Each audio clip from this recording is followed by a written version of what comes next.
ఓం శ్రీ సాయిరామ్. ఓం శ్రీ గురుభ్యో నమ. ఓం శ్రీ సరస్వతే నమ. ఓం శ్రీ గణేశాయ నమ. ఓం శ్రీ సాయిశ్వరాయ నమ. మనం ఈరోజు సేవాదులుగా మనము అనే అంశం గురించి చర్చించుకుంటున్నాం. భగవాన్ శ్రీ సత్యసాయి బాబా గారు చేసే ప్రబోధమే జనసేవ బినా నిర్వాణ నహి అని. మోక్షప్రాప్తికి మనం చేయగల సాధన సేవా సాధనే అని అంటారు. సేవని ఒక యోగంగా చెప్పారు. పాదసేవనం అంటే పూజా మందిరంలోని గురుదేవుని పాదపూజలే కాకుండా ఈ చరాచర జగత్తులోని భూతములన్నీ ఆ విరాట్ పురుషుని దివ్యాకృతిలోని ఒక పాదమే కనుక సకల ప్రాణికోటికి సేవ చేస్తే ఆ పరాత్పరుని పాదసేవ చేసినట్లే అని స్వామి చెప్పారు. దైవం కోసం చేసే సేవలో నేను నాది అనేది ఉండదు. అది లేకపోవటమే మనోలయం. కృతాత్రేతాయుగాలలో లాగా తపోధ్యానాలు యజ్ఞయాగాదులు చేసే తీరిక కలియుగంలో లేదు. ఇది ఒక యాంత్రిక యుగం. కనీసం కూర్చుని భోజనం చేసే టైం కూడా ఉండదు. బరువైన ప్లేట్సు గ్లాసెస్కి బదులుగా తేలిగ్గా గాలిలోకి ఎగిరే పళ్ళాలు గ్లాసెస్ ఒకటేమిటి అన్నీ లైట్గానే ఉంటాయి. కాబట్టి సత్యసాయి బాబా గారు సత్యం, ప్రేమ, అహింస, శాంతి మొదలగు మానవతా విలువలతో కూడిన సేవాచరణ ద్వారా ఆత్మసాక్షాత్కారం చేయవచ్చని, సేవని కేవలం భజన, నగర సంకీర్తనలే కాకుండా ఒక యోగంగా ఆవిష్కరించారు. నాకెవరూ సేవ చేయవద్దు, కానీ నన్ను నమ్మిన భక్తులకు కాచి రక్షించుటకు వారి ద్వారం వద్ద సేవకుడుగా ఉంటానన్నారు బాబా గారు. షిరిడీ సాయి నా సేవకులకు నేను సేవకుడని అన్నారు. భారతదేశంలో ఆచరణే ముఖ్యం కానీ ఆడంబరం కానీ ప్రచారం కానీ ముఖ్యం కాదు. సేవ ద్వారా భౌతిక శరీరమే నేను అనే పరిమితి నుంచి నేనే సమాజం అనే స్థాయికి వెళ్తారు. సేవ, సేవకుడు, సేవ్యుడైన దైవము ఒకటే అని స్వామి జీవితకాలం బోధించి ఆచరించి చూపించారు. ఆ విధంగా ఆయన బోధించిన మార్గంలో పయనించడానికి ప్రతి ఒక్క భక్తుడు ఒక సైనికుడు కావాలి. సేవ చేయటం వలన మనసు నిర్మలమై, హృదయం విశాలమై, అహంకారము దూరమై, రాగవాసనలు మాయమై, నేను ఎవరో తెలుసుకునే ప్రయత్నం ప్రారంభించగానే ఆనందం దొరుకుతుంది. అదే ఆత్మానందభూతి,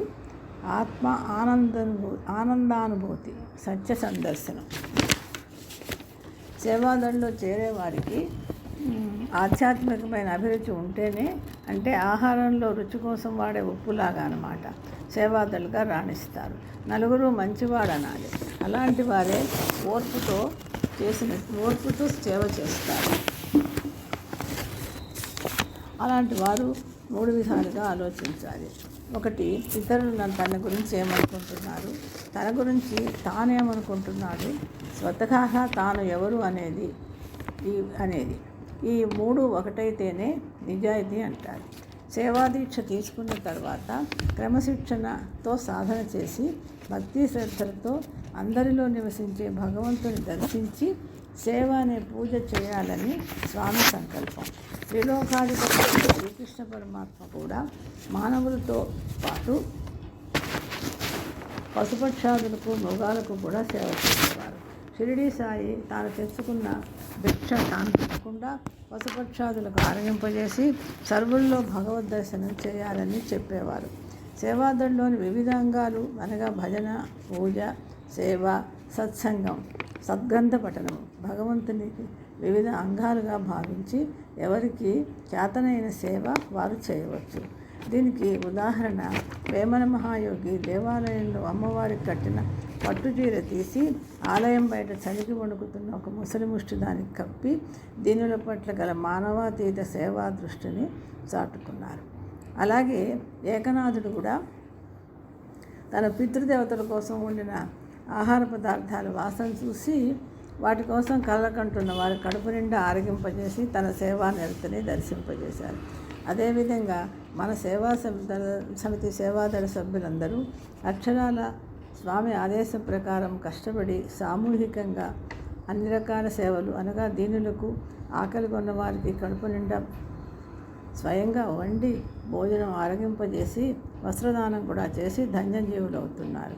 స్వామి భక్తులకు, సేవాదళ సభ్యులందరికీ నా శతకోటి వందనములు. ఉచిత వైద్య సదుపాయం కూడా చేస్తున్నారు. ఈ సందర్భంగా నా పర్సనల్ ఎక్స్పీరియన్సు ఒకటి చెప్తాను మీకు. నేను సేవ గురించిన ఒకటి మీతో షేర్ చేసుకుంటున్నాను. మా ఆపోజిట్లో ఒక ఇండియన్ బ్యాంక్ ఉన్నది. అందులో పని ఉండి కొంచెం కష్టంగా ఉన్నా కూడా స్టెప్స్ ఎక్కి వెళ్ళే లోపల ఒక ఫామ్ ఫిలప్ చేయాల్సి వచ్చింది. అప్పుడే మన పి వెంకటరమణ గారు బ్యాంకులో ఉన్నారు. ఆయన ఇమీడియట్గా నా దగ్గరికి వచ్చి, మీరు కూర్చోండి మేడం, నేను ఆ ఫార్మాలిటీస్ అన్నీ ఫిలప్ చేస్తానని నేను కదలకుండా నా ఏటీఎం కార్డు నా చేతిలో పెట్టారు. అది సేవాభావం అంటే. స్వామి సేవ కాకుండా తోటివారికి సేవాభావంతో హెల్ప్ చేయడం కూడా మంచి గొప్ప సంగతి. ఆయనకి అవసరమైన వర్క్ ఉన్నా నాకు అటెండ్ అయినందుకు వారికి సభాముఖంగా కృతజ్ఞతలు చెప్తున్నాను. చివరిగా, సేవ అనేది మనం ఎవరిని ఆకర్షించేందుకు చేసే ఆర్ట్ కాదు. సేవ అనేది హార్ట్ నుంచి వచ్చేది. Art is an external, heart is an internal. అప్పుడే సెల్ఫ్ సాటిస్ఫాక్షన్ ఉంటుంది. చెప్పేది చెయ్యాలి, చేసిందే చెప్పాలి, చేయకుండా చెప్పరాదన్నారు బాబా.